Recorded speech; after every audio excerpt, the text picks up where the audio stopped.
Well, what was that about family again? Yes. And Mark is moving his camera. Sorry, I had it and then I lost it. I know. Okay. You know what? Fine.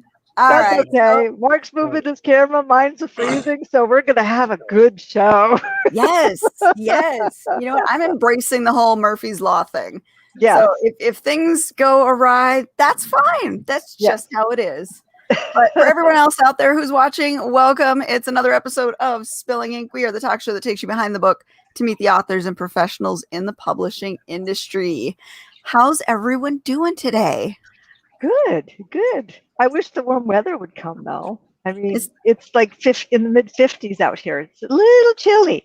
I will trade you because I'm like burning to death already here in the desert. I'll trade you. Yeah. You come out here and it's the high 30s at night and you're like... Oh. Is it still snowing too? No, it's not snowing. It's not snowing at the beach. Well, see, you still have the beautiful view, though. You can open your windows and see the beauty out there, even if you're still, bundling up inside. Yes. And the sky is blue. The ocean's out there. It's really quite nice. So it's... And don't you have a fireplace? Yeah, we have a little fireplace in here that, we click on and it makes the stuff. That's like perfection right there. The view, the fire, cozy up on the couch. Hell yeah. Oh, yeah. I'll take that. Meanwhile, I live in the seventh circle of hell, so I'm closing all the windows and got every fan on around me. Well, you can always come visit. I've always extended that. Getting on the plane as soon as I can. Anita's got some snow. Joe says it's 94, and he's in California. He's in California. It's heating up. Mark, how about you? What's it like where you're at? I mean, I'm in Northern California, so weather's pretty good. Although it was a little hot today, so I had to get some boba. All right, what flavor do you get? Something sweet. I like fruit, so whatever tickles my fancy. My kids love the popping pearls. So anytime we go to get boba, they don't want the boba. They want the popping pearls in their drink. They absolutely I don't like those. I like the regular boba, which apparently there's a shortage of. So I might as well get it now. Crap! I need to get some more then. My daughter got me addicted to it. I remember the first time I tried it, I was like, "What the hell? I don't want to chew my drink." And then afterwards, it was like a weird addiction. All of a sudden, I'm like, yeah, that's really good. Let's get another one. Does it like hydrate you, or is it just like they're like little chewy tapioca pearls, which are flavorless by themselves, but when you put them in a drink, they kind of soak up the flavor of the drink they're in. So if you put it in something that you really like, it's kind of just like taking on that flavor, but it's an extra dimension to the drink. Okay. You never had boba before? No. It's just bubble tea with the tapioca. So some kind of flavored tea with tapioca in it, and that's boba. Well, I don't drink tea, so that's I don't drink tea. I don't drink coffee, so this psychoness is natural. It's no wonder you kill people in your stories. I do have caffeine, but it's in V8 energy, so. Okay. Yeah, I never was a fan of the V8s. No, not like the blueberry pomegranate. I never actually tried the fruit ones. I remember trying the tomato juice one and going, oh my God, why would anyone torture themselves with this stuff? The tomato juice is not, no. The blueberry pomegranate is just a fruit juice. It's like a fruit juice with energy in it. Oh, well, you add the energy and I'm there. The dog is not happy. All right, well, before we get too off track here, let's take a moment to pay homage to our sponsor, Go Indie Now. Hello, everybody. I am Joe Compton, and welcome to our channel, Go Indie Now. This is the place that celebrates indie artists and indie art, and we do so by producing several shows that either air on daily, weekly, monthly, or seasonal scheduling. And within those shows, we aim to educate, and entertain you. If you're an indie artist who's trying to figure out how to do this, this is the place you need to be. If you're an indie artist who's looking to promote and doesn't have any avenues and is tired of the grind, this is the place to be. Because remember, it's always time to go indie now.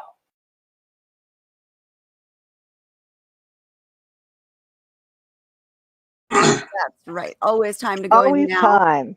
And if you Woo! missed it last night, you need to go check out Go Indie Now's channel because we did the monthly news report last night, and there was a lot of good stuff that we talked about that is happening within the indie sphere. So if you are an indie author, I can talk, or artist, you want to be checking that out monthly because we do talk about all of the important issues. So there's my plug. Oh, okay. Cool. All right, on to the show. We have Marc Johnson back again. It's been a while since you've been on our show. Yes, it's been many years. What have you been doing? Let's catch up. Still writing. Have a kid now. Got married. Congratulations. Congratulations. And you tired as all hell. So That's normal when you have kids. Yeah, sleep deprivation. It's it's part of the job. yeah, it doesn't really hit me till I like sit down for a few minutes. And then you're like, oh my God. Yeah. The moment you stop moving, you're like, and oh, what was I doing? Children and writing. Yeah. They both kind of suck it out of you. Yeah. I remember when my littlest one was just a little baby, and I would take every moment I could when she was just being calm and just kind of laying in her boppy pillow, and I'd put her alongside of me on the couch, and I'd have my laptop in front of me, and I would type as much as I could in between moments of her needing stuff. And that was kind of how I got what series was I working on then? I think it was the end of the Chronicles of the Uprising series. I was finishing that up when she was a baby. I just stay up really late. Yeah. And then wake up intermittently in the night, and then wake up early to go to the gym or go to work. And yeah, it's an evil cycle. yeah. But you know what? You make it work. That's the name of the game. So what are you working on right now? Nothing. No. Why am I here? No. I'm about to start an outline for my next book. I think I want to call it Breathless. I'm not sure. I like that. Oh, I like that. Yeah, I just wrapped up Fading, which will be up for pre-order soon. As soon as I get the new redesigned covers, because I wrote a book called Ghosting a couple years ago. I saw the cover for that. That is freaking awesome. I love that cover. Oh, thank you. And it was just a standalone story. And then I decided to write Fading, and they took place in the same world. So kind of like how Marvel comics were, or I guess, what's his name? George R.R. Martin's other series, Wild Cards. I just decided to, make a shared world. So I had to do the covers, but you can read them in any order. Doesn't matter. Good. That's really cool. And the branding, once you've got something in similar series, definitely want that branding on point. Yeah, I'm terrible at branding and selling books in general. Now, do you create your own covers, or do you work with a cover artist? I hire people to do things I can't, or if they could do them better. But it's so much has changed since I've been on this show. Like I'm half tempted to watch your news things because I don't even know what's going on. Is that wrong of me? Lean into that temptation. But yeah, you're right. Everything changes. Even in the last couple of years, things have changed so much, and there's new methods to doing things. One of the things we talked about on the show last night was, and I'm so happy about it, Amazon finally recognized that EPUB was the dominant ebook format. And so now they are kind of phasing out the Mobi format. And they have it in their knowledge base right now that as of, it's either June or July, but it's happening over the summer, they're going to stop accepting the Mobi format in uploads. And they're only going to be accepting they'll still accept Word, but they'll be accepting EPUB, which they already are, and then their KPF format, which I can't stand. Oh, see, I wouldn't have known this until I tried to upload something, and it's like, no longer accept Mobi. I was like, Well, see, and for me as a formatter, I'm so happy because I always hated having to make this beautiful EPUB and then kind of dumb it down to the Mobi format because Mobi didn't do the same things that EPUB could. It didn't have the same functionality. So I would have to make this beautiful EPUB and then tell my clients, okay, this will work on this, and this website, but you're going to have to use this file for Amazon. Sorry. Was there a difference? I format my own books, and I'm like, I would test them out in whatever preview, but what were the differences? Some of like the very simple differences are like anchor points with images. In an EPUB, you can anchor your images to fit within like blocks of text. It didn't have to be in between stuff, but Mobi didn't have the same ability. So you had to anchor like an image between a block of text so that it would just kind of show up in the center of something. Okay. And then with EPUBs, you can actually like, I specify on images, like if it's a full screen image, I will specify in the EPUB that it's going to take maybe 75% of the height and then auto on the width. So that way, any screen that image shows up on, it will automatically fit 75% height and then the width that matches that. Whereas before, it was just kind of you get what you get. Okay. So I love the functionality of an EPUB because it works a lot smoother and a lot easier across multiple platforms because you're not just reading your ebook on a tablet. I read ebooks on my computer. So you've got the big screen on the computer versus the tablet. Some people read them on their phones, and you want it to be able to smoothly translate across all of those different platforms. When does this stop? Right now, they're already accepting EPUBs.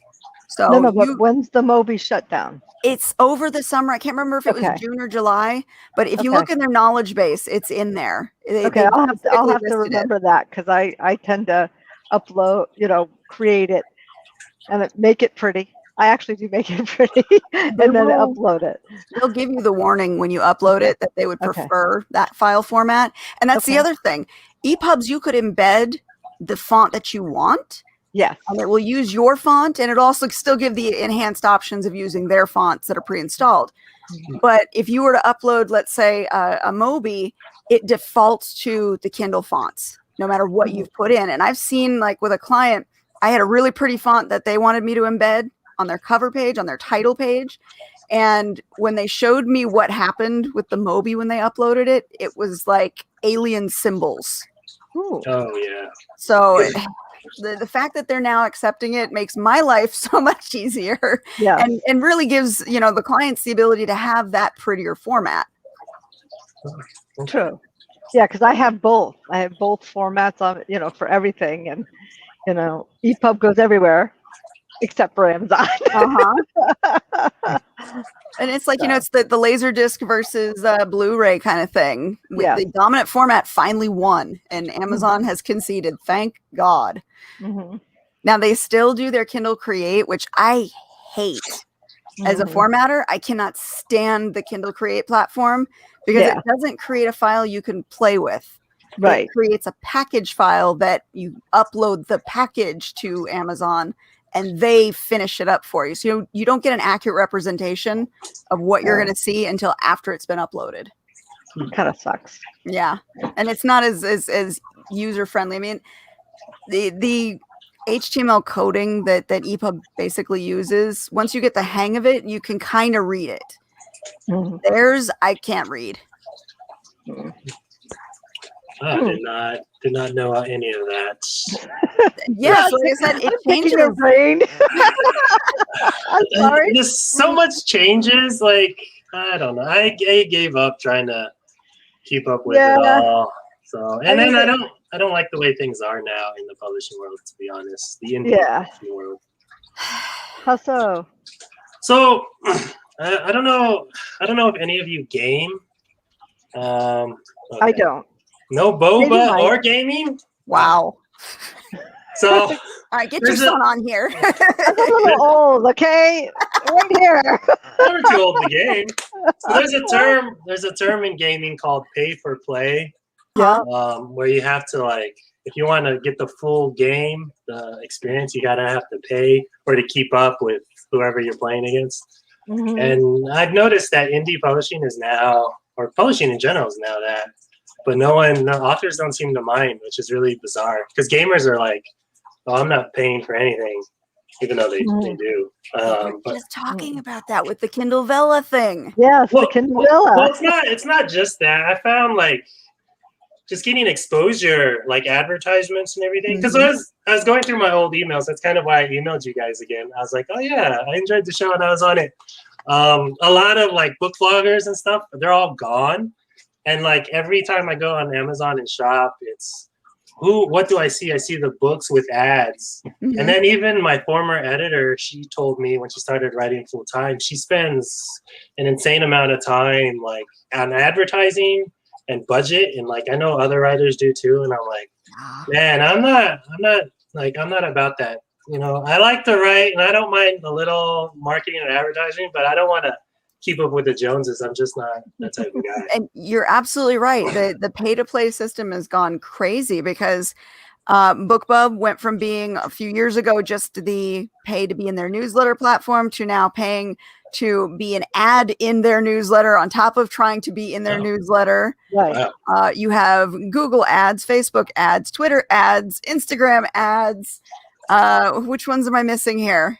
Amazon ads. I mean, every platform has some kind of ad platform that you should be using if you want to get in front of people. And even Facebook itself, if you have a page and you want your people that like your page to actually see what you post, you have to boost it and pay money.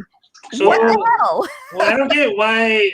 I know I don't keep up with what's going on in the writer's world or whatever, but why did no one throw a hissy fit? Like, it doesn't seem to be, I'll just pay. That seems to be the thing.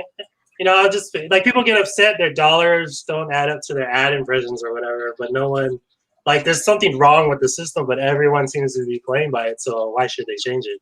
Well, see, that's the thing, because then you got the authors that are doing really good now sell their systems for how to do good. So they're like making more money off of that. And the authors that want to be as good as this author, you know, sales wise, they buy into it. So it's just it's a very big grand pyramid scheme. Yeah. Oh yeah. That's why no one knows who I am and I don't sell any books. I do okay at conventions, but you know, online. Conventions haven't been there for a year. Oh, God, yeah, I miss them actually. So yeah, but there are still grassroots options out there, and really? and for the authors that take advantage of the grassroots options, they can definitely work them to their advantage. You know, like with the newsletter, the direct line of communication to your readers. If you are diligent about your newsletter and you sign up for, let's say, MailChimp, I think gives you 2,000 subscribers before they start charging you. If you're diligent with your newsletter and you cull all the people who are not participating, you can keep under 2,000 for quite a while and not have to pay to use the platform, but still get the features. So you have to learn how to game the system. Well, Mailer Lite isn't bad either, so. Well, but how do you get those? Like, I started a newsletter, and that's kind of the reason why I stopped blogging. I like use my newsletter. It's just easier, and I'm lazy. But how do you get? I'm terrible. Bad advice. Don't listen to me, people. But like, how do you get newsletter subscribers? Is my thing. Like, Story Origin, make ads and pay for them? Story Origin. Now, Story Origin does have a pay platform now. Yeah. But their payment is much cheaper than I think the next two tiers, which is BookFunnel and Prolific Works. Yeah. And you can still use the free option for some basic stuff. So the way that we have been using Story Origin for years is you build your site or you build your profile, you put your books in there, and then you submit your books to other group promos. Yeah. So that way, when you're sending out your newsletter, you're agreeing to put their book in your newsletter as they're going to put your book in their newsletter too. So it's more cross promos. Yeah. And if they click on your book and download the freebie that you put in there, they have to sign up for your newsletter. So it should build the subscriber base. Right. Okay, I think I did use them, but they're now pay. You guys are telling me. Yeah, but it's like $5 a month, which is way boba. cheaper. That's not this boba. This is a large. But there you go. One less boba. One less boba. You can do it. Clickbait the heck out of people. Do not listen to that advice. Yes. Yes. No. So yeah, Anita says the same thing. Work the MailChimp free system. Yep. Cull your list from people who are not participating. If they haven't opened 2 of your last emails, they're gone. Get them out of there. And you'll keep under the 2,000 and you'll stay free. And the people who are actually on your list are going to be the ones that are actually participating that you want to reach. Right. Okay. So yeah, it is gaming the system, but we have to do that in this day and age now because it is pay to play. So we have to figure out the most cost-effective ways to play. Yeah. Well, yeah. Right now, for me, MailerLite is the most cost-effective. It's $10 a month. Mm-hmm. And Anita also makes a good point here too. Facebook groups. Yeah. There are tons of Facebook groups that you can say, "Hey, let's do some newsletter swaps," and they will swap with you. Yep. Same premise. Get people on your newsletter. That way, you get your list built up, and then start culling every month. Okay. Well, maybe I'll try that. Yeah. I'm gonna try some. I got a few subscribers, I guess. I can try that. Although I say that, and I'm really bad about it. I'm like, but they opened it 2 months ago. Maybe they'll open the next one. Yeah, I haven't called my list in a while, but I got a question for you guys. What's your average?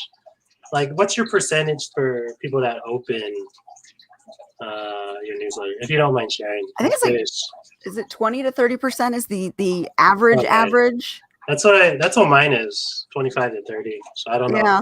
I don't remember. I haven't sent out a letter in a while.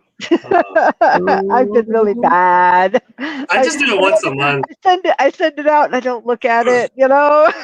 Yeah. And then if you have a blog, like with Blogger, so you set the automation to your MailChimp. Yeah. So that it automatically takes it and creates a post from it that sends to your newsletter. So it's like even more set it and forget it. Like you just automate everything.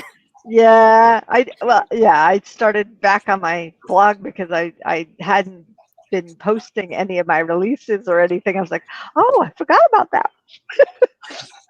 That's the one thing you should. Yeah. Plus, I'm no longer on Twitter, so I'm narrowing my my audiences and stuff because Twitter. I had set it and forget it stuff. You have set it, forget it on Twitter because I like a bunch of your stuff all the time and share a bunch of your stuff, and I know it's on a cycle. It hasn't been going for at least 2 months. So no, it's still going. It is. It's still going. I shared something just yesterday. Twitter is where I go to play. Like Facebook is where I live, but Twitter is where I go to like screw off and like just oh my God, what craziness is being sent out there. Yeah. Okay, so I still have a Twitter. It's still going. Okay. You share Spilling Ink all the time, which is great. I know I do. That's pretty funny. I've got to figure that out. In fact, I just shared, I think it was like yesterday, your tweet about our shared book series came out. Yep, I have that.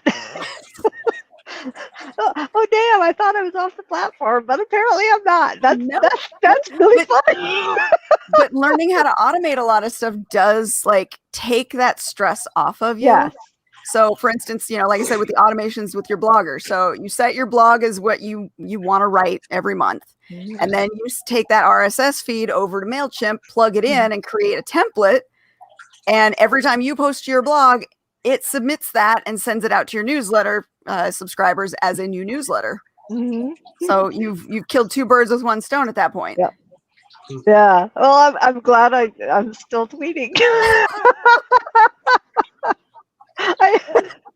That's pretty funny. Yeah, I go to Twitter just to play. No one should ever take me seriously on Twitter anymore because I am there just to screw around. I got my nice big green wig and everything too. Okay. The acid green wig picture with the tiara. That's my profile picture on Twitter. So okay. I can tell you right there, don't take me seriously on Twitter. So Mark, where are you out there in the social media world? I mean, I have a Facebook. I mostly post like Star Trek memes. I don't know. And then I got Twitter. But like Katie, I just use it for fun. So basketball, comics, video games, movies, whatever. I talk a lot of you have to have the playful place, I think, because social media has become, correct me if I'm wrong, guys, social media has become work. Mm-hmm. And without like a kind of place to enjoy it, it feels like, oh, I got to check this page. I got to check that page. Got to send this link and that. Like I needed a place that was just to go play. Well, lately I've just been posting pretty pictures, books, some things in between, because I just have been so saturated with the negativity, and I'm trying to stay away from that. Well, shouldn't all social media be play? Because it's sociable, right? That's what I don't understand. Like when I'm hanging out with a group of friends, I'm not like, hey, buy my book. Let's talk about work stuff or whatever. I'm like, that stuff bores me.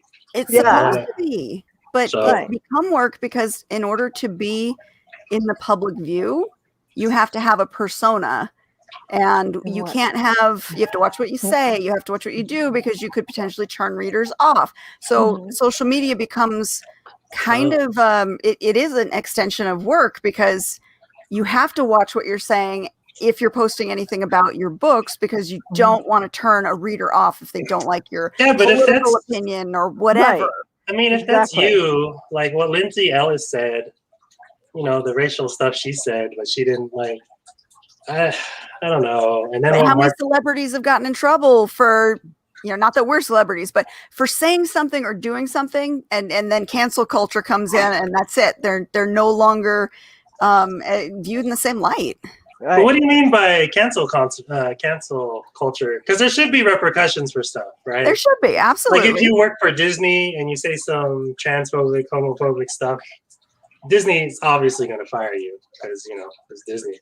But that attests to the fact that when you're on social media, you still have to treat it like work, because you have to make sure that you don't piss off your boss or your readers, or, it's not really as fun as I think the rest of the world gets to use it for. Yeah, but some things I kind of have no filter, but I don't mind pissing off some of those people. Like if you're racist or sexist, like, if you're a Trump supporter or whatever, then I'm fine with pissing you off, because, you're obviously doing things that affect me and my people.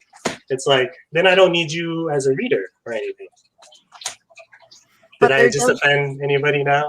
No, I get that. I do. And I feel the same way. Like I don't want certain people reading my stuff. But you have to wonder, like, the future repercussions years down the road if a tweet that you posted comes back up to bite you in the butt, which does happen to a lot of people, unfortunately. Yeah, I've seen that, but it's hard. Like, even if you're like racist, I don't fault you for saying how you feel. If you said it, just own up to it. Don't lie and be like, oh, my account was hacked, or I was having a bad day, or all these other excuses. Like, nah, man, you messed up. Just either say you don't care, which obviously you don't care, or, I don't know. It's weird.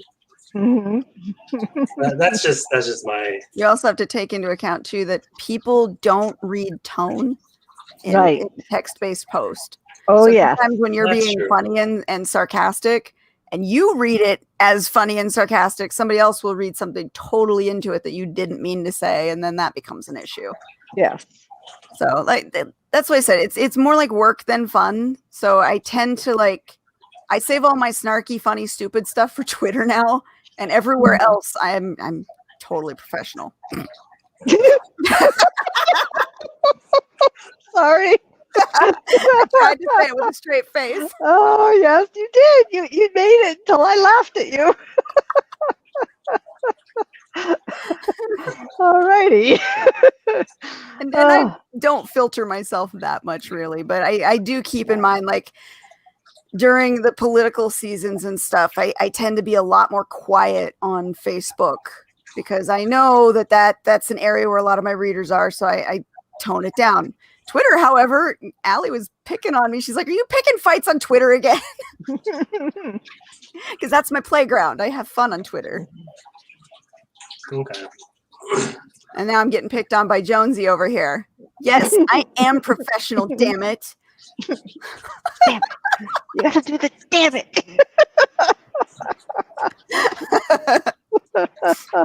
No, when I put on the customer service voice to do like the recordings for the classes that I teach, it's totally perfect. You did beautifully on those.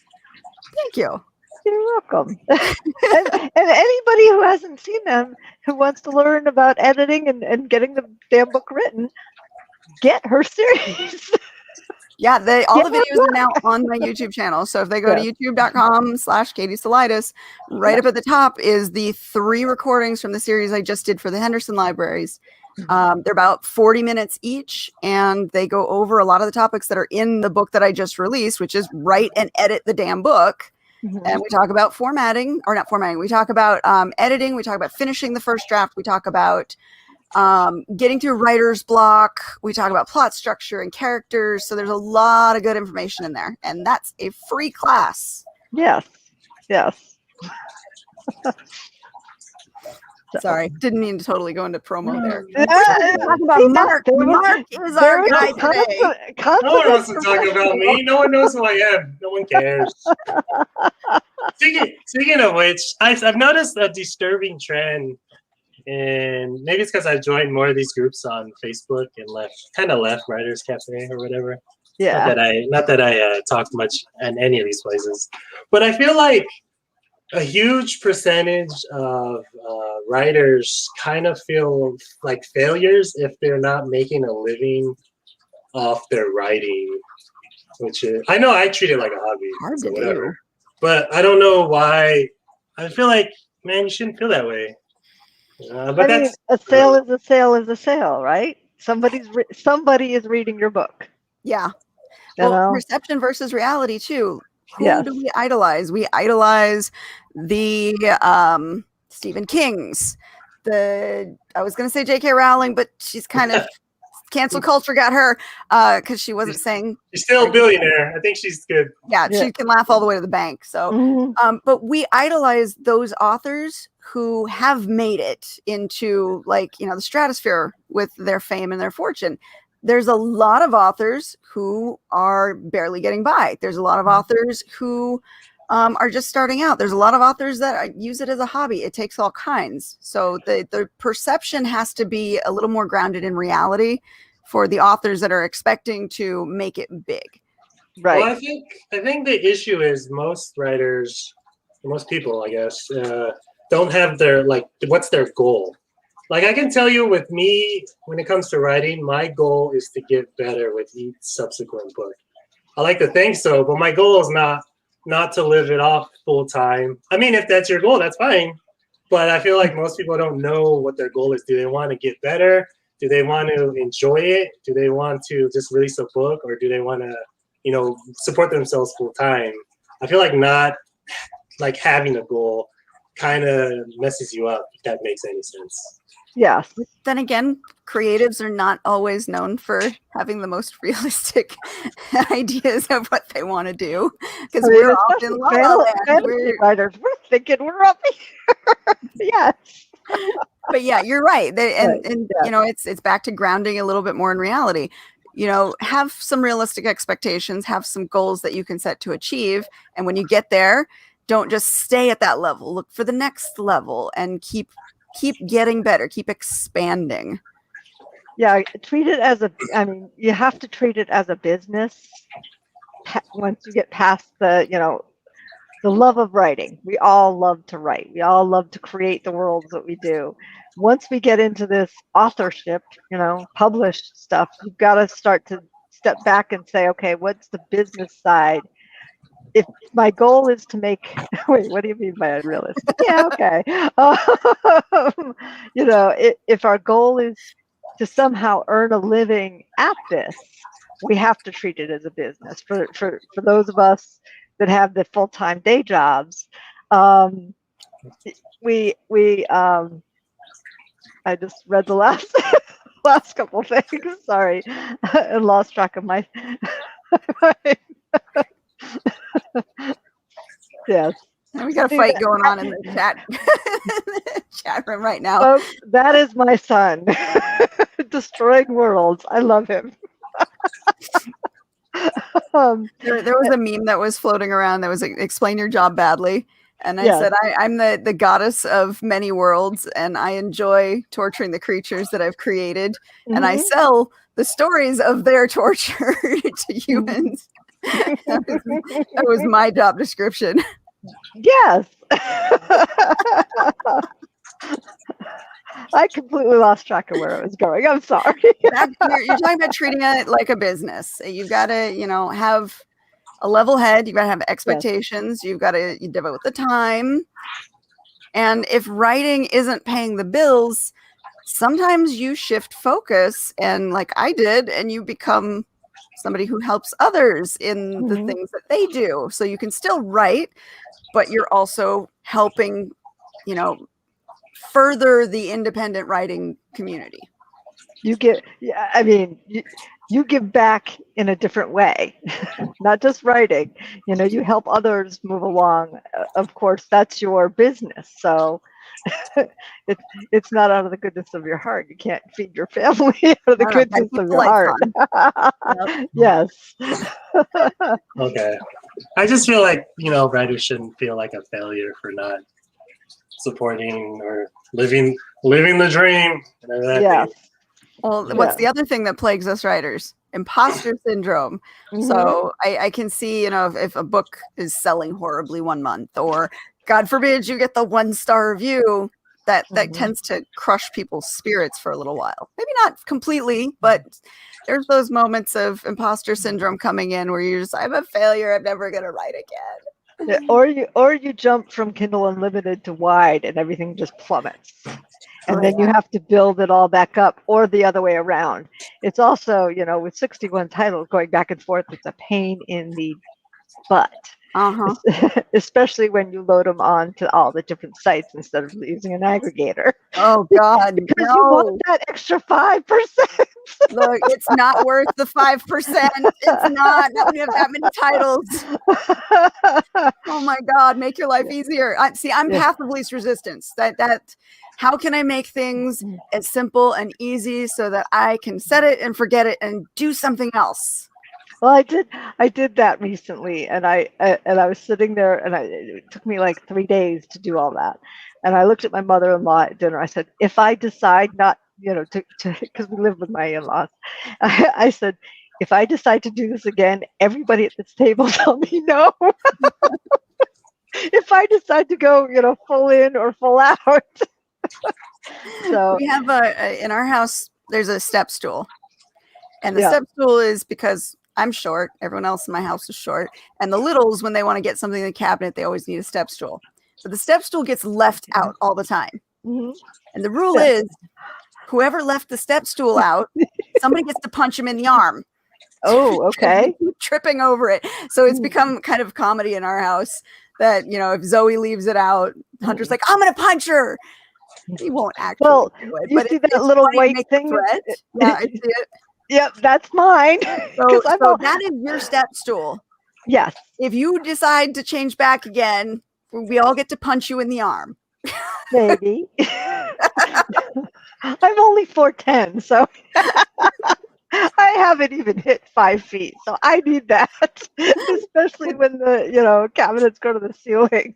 Oh yeah, I'm 5'1", actually just under 1. So I know we all need the step stool. Yeah, but that's the analogy for you. If you decide to do that again, that's your step stool being left out in the middle of the floor. We get to punch you in the arm.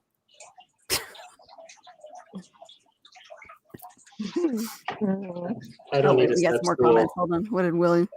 The fun part of writing is even when you get criticized, it's another way of improving. I like his outlook. I really do. You taught him well. Thank you. Cattle prod. Oh, yes. It's not punching, it's a cattle prod. There you go. So, Mark, then how do you combat that feeling of maybe if you haven't achieved what you wanted to? What do you do? How do you turn it into productivity? For writing? Yeah. Yeah, but see, my goal is to get better. My goal is, so I think I get, even if it's just a little, I don't know, I always have, it's weird. I'm a weird person. Like, I always think of, that movie Rudy. Yep. So I like to think of what Charles S. Dutton said to Samwise Gamgee, he was like, you ain't got to prove nothing to nobody but yourself. So I always think of that, like, I don't have to prove anything to other people. So that's kind of my mentality, whether it's the right one or not. Maybe that's why I've never been promoted. At any of my jobs, I don't care, but then I don't take their crap. So I'm not trying to get overstressed and overworked for my meager wage. So I'm like, I'm good at what I do. I like to think.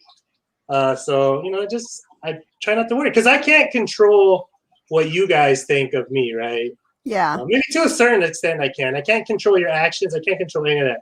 The only thing I can control and worry about is myself. I can influence things a little bit, not too much because I'm not rich and have very little power.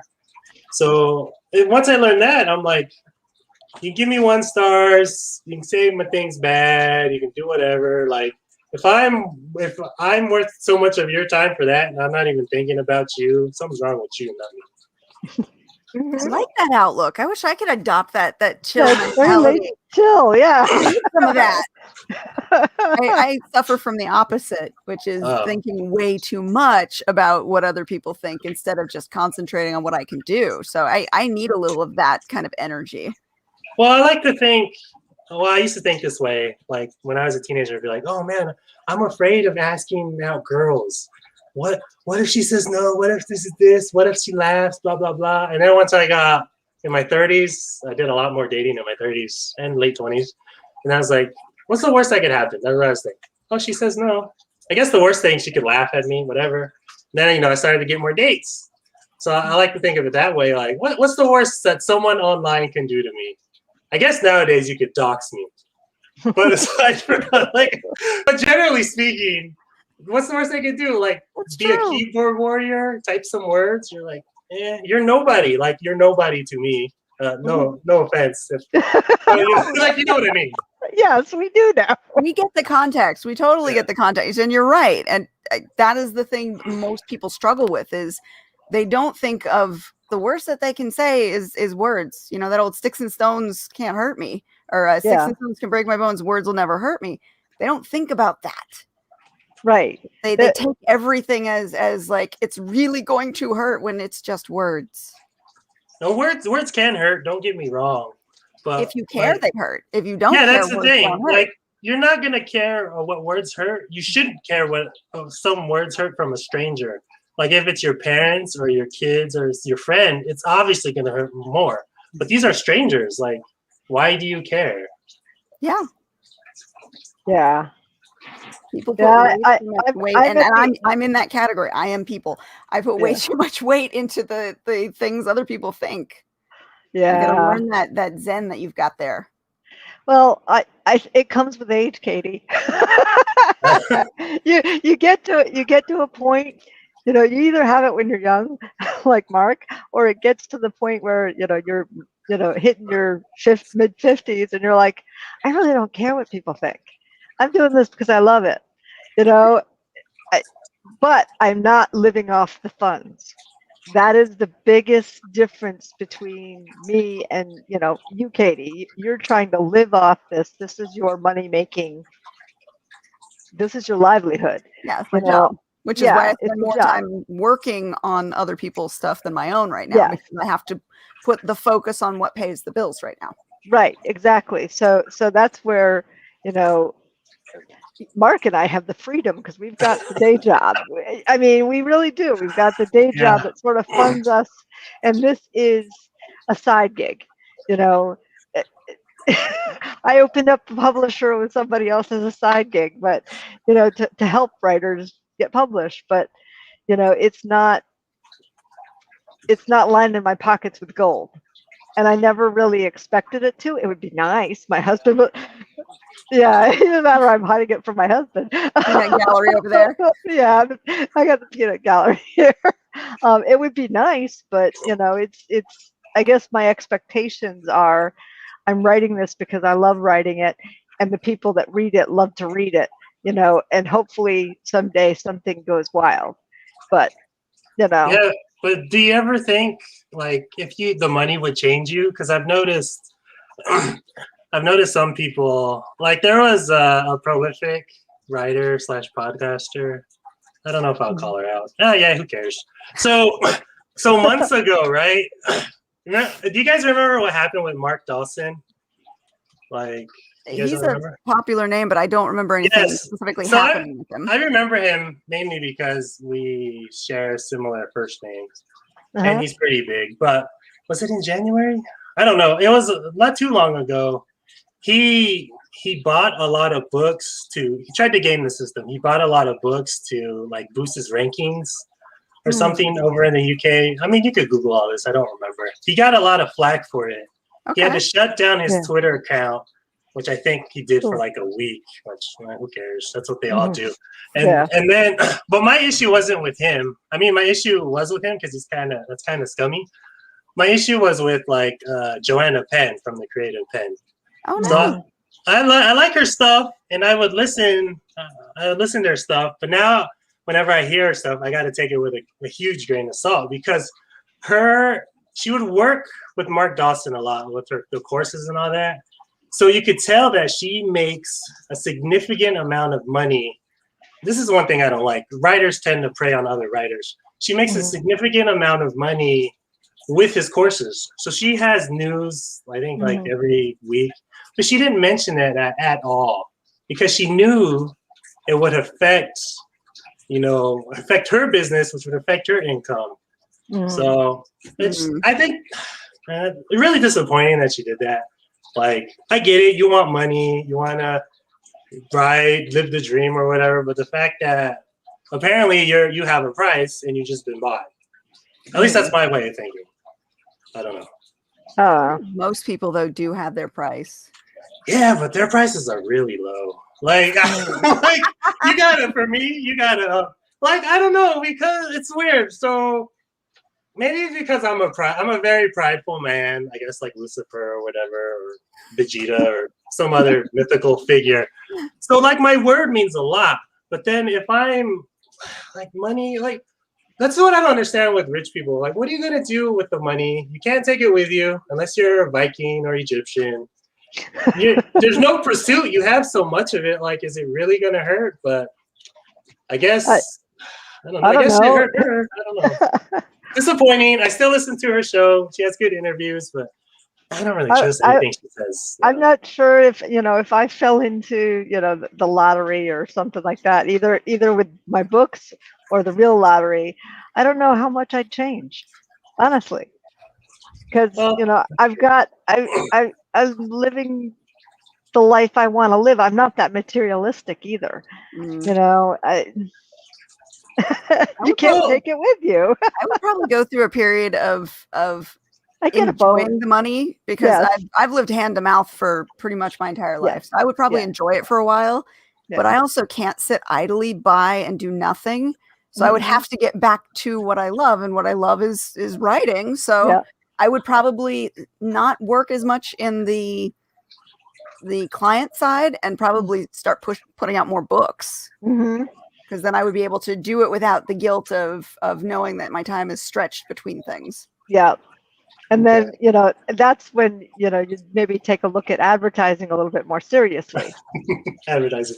I mean, seriously, and that's the thing. The authors who have made really good money with it have a lot of times reinvested that money into the ads, which continues the cycle. Yes, and it goes up and up and up. Yeah. Well, have you guys? I've noticed this like over the years. Even though I don't keep up on news, there seems to be a lot more writers preying on other writers. Like that's how they make their money, right? Yeah, it's the get rich quick scheme. That's very scummy. Like if 51% of your business isn't actually a fiction and you're marketing yourself as this is how you can make 6 figures writing fiction, but you're making most of your money off selling the courses on the how to.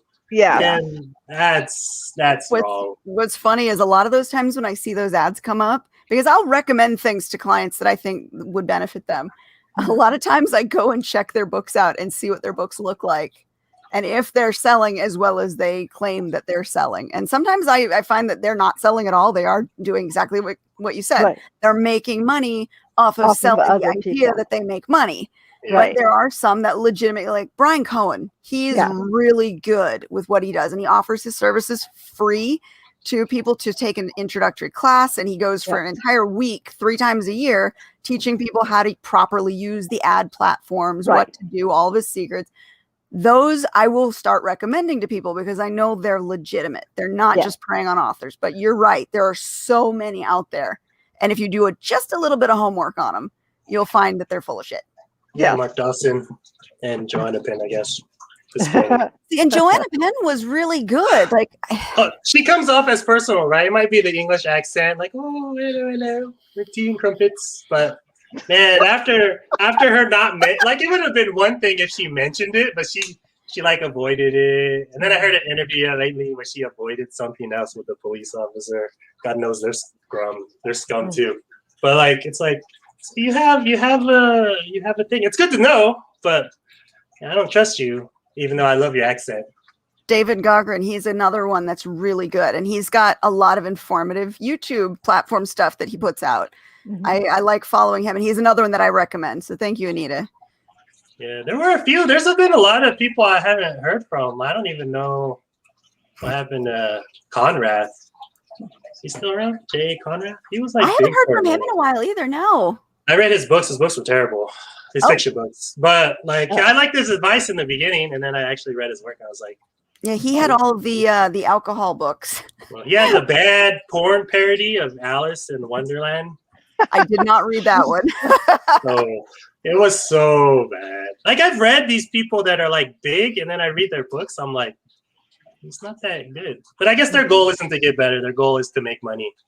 So they're winning at that. So I gotta respect that they're completing their goal so much. You could look at it that way, they've achieved their goal. They did what they set out to do.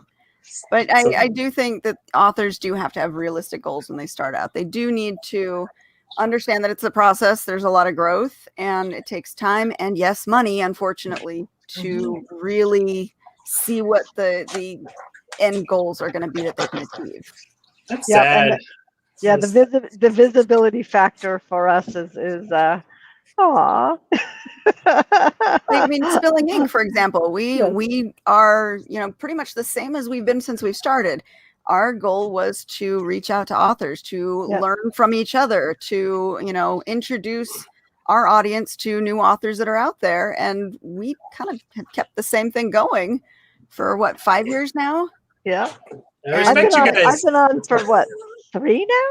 Yeah, I think you've been on for 3. Yeah. Is it 3? Being on the show? I think so. Yeah, because yes. And we last year was the lost year, so I can't count the last year. Yeah, you're right, 3 years. But we do have a sponsor. We're not monetized, and our sponsor covers the cost of the show. So we have Joe's going to now and Rebekah, who's teasing us in the comment section. There are sponsors that help us cover the cost of running StreamYard and our podcast connection so that we can get out there. But we do it because we love doing this. We love, coming on here every week and reaching out to, our indie collective and meeting all the authors that are out there, doing the grind just like the rest of us. I like that. See, you guys have integrity. We have fun doing this too, and we've had some serious shows and some really, really great learning shows, stuff like that. I mean, the last couple of last week was the last week. No, last week was Virginia with the second half of the PTSD. Yes, that was really helpful to anybody who has PTSD or depression or anything like that. So stuff like that, is great to be able to share with people. We love it. I love doing it, most times, except when I'm not sick or have company and drinking. I know what you mean. I used to interview some people when I had a show, and I did learn a lot. That's one of the reasons I enjoyed it. It's too bad I podpated, but whatever. Well, and it's good for keeping up on the industry too, because like we said at the very beginning, it changes so quickly. Moby. Yeah. That's I wasn't paying attention, so I didn't know that. I'm so happy about that. You can't understand how happy I am. Because every I time never pick used up a book- images. I never used images, so I'm like, it didn't affect me. But it's one less thing to format, I guess. So, Well, a lot of people like to put like chapter heading images in their book. Yep. And they want that pretty chapter page. Well, to get that, anchor in a corner, top corner image, you have to be able to type in the code to tell it where to put it and how big to put it. And Mobi was not good about that. And it was a pain in the ass. EPUB made life easier, and it was a better format overall. But Amazon, because Amazon created the Mobi format, wasn't wanting to give up its prized possession. Didn't want to admit defeat. Yeah. Corporations are evil. What can you say? I say that and I just started one. Big corporations are evil. Small businesses are good. Yeah, small shop businesses. local, everybody. The backbone of the economy, small businesses. They step on our backbone. Of course, then, there's the whole being your own boss life, which is totally different than what you expect it to be. Yeah. But that's a topic for a totally different episode. We'll touch on that one later. Sorry, the dog just brought me a wet bear. Like, just your face right after I said that was perfect. Sorry, it was just like a wet bear. So, yeah. Well, we're coming up towards the end here. So anybody else want to say anything before we say our love for our second sponsor and head on out for the week? Oh, do I go first? Yeah, go first, Mark. Do I have anything to say? Oh, I miss Create Space, really. It was very good. That's all I got. Me too. Because Amazon never corrected the one issue I had with their KDP print form, which is that stupid bar across the book that says not for sale. And the reason I don't like this is because even if I am purchasing a book as a proof, if it is a sellable quality book, I want to earn the money back that I had to spend to get it. Yeah. Send me a book that has a big old thing that says not for sale on it. I have now just wasted the $4 of wholesale and the $4 of shipping. So we've got an $8 to $10 book that I can't recoup any costs on. So as a business, I don't like keeping those. I like keeping those. Are cool. No, because it ruins your cover art. It right across the best parts of the cover. Yes, it does.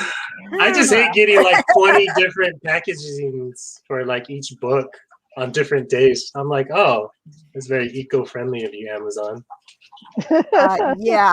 Yeah, we've all had that happen. Yeah. Friggin' 10 packages one day came in. Oh man. We all hate the bar. Yes. See, you can even proof the cover with the bar because it covers your. That is my biggest issue. CreateSpace never did that. No, they didn't. And let me tell you, CreateSpace had the best customer service. Yes, they did. You had a problem with your book. I had an order that I was getting ready to go to a convention, and it was a last minute order.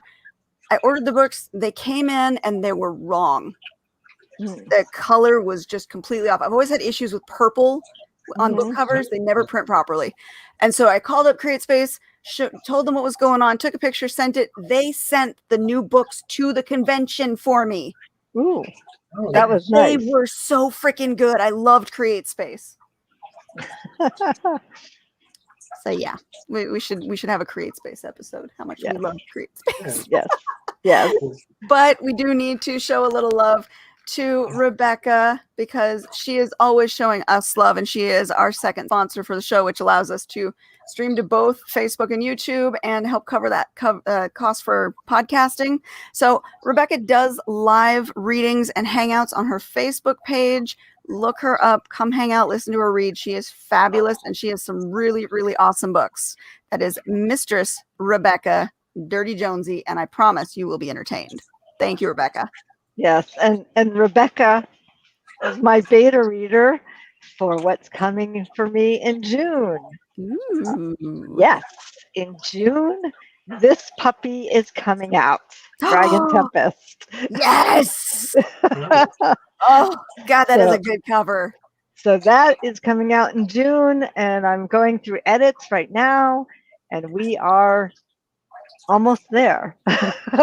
Before it goes to my formal editor in the beginning of June. So mid-June, I think it's on pre-order on Amazon for like the 22nd of June.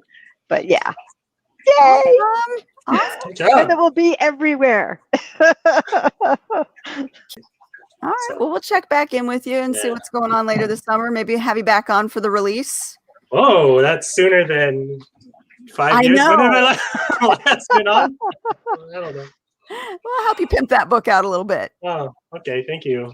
All right, guys, that is it for us this week. We will be back as always next Saturday with some more authors to introduce you to, some more fun conversation, and just general antics.